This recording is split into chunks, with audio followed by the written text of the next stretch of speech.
ইরানের সর্বোচ্চ ধর্মীয় নেতা আয়াতুল্লাহ আলী খামেনি নিহত হয়েছেন বলে দেশটির সরকারি সংবাদ মাধ্যম নিশ্চিত করেছে।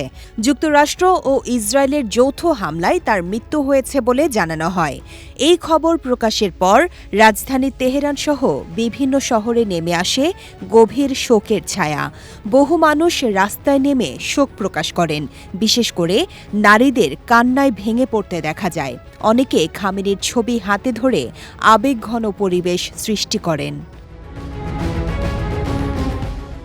খামেনির মৃত্যুর পর দেশ পরিচালনার জন্য একটি অস্থায়ী ৩ সদস্যের নেতৃত্ব কাউন্সিল গঠনের ঘোষণা দেওয়া হয়েছে।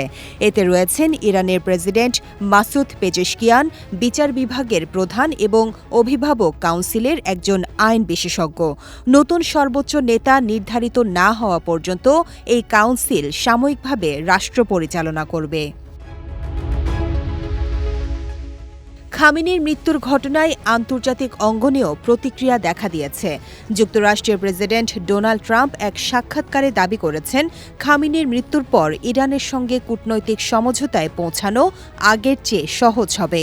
অন্যদিকে ইসরায়েলের সেনাবাহিনী জানিয়েছে, তারা পশ্চিম ও মধ্য ইরানের ৩০টি স্থানে নতুন করে হামলা চালিয়েছে এবং এই অভিযান অব্যাহত থাকবে।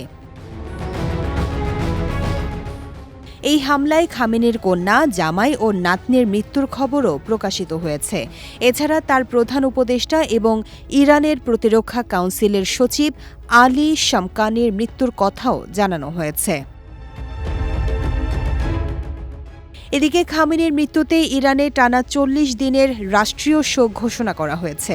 দেশটির রেভলিউশনারি গার্ড বাহিনী গভীর শোক প্রকাশের পাশাপাশি যুক্তরাষ্ট্র ও ইসরায়েলের বিরুদ্ধে কঠোর প্রতিশোধের হুঁশিয়ারি দিয়েছে।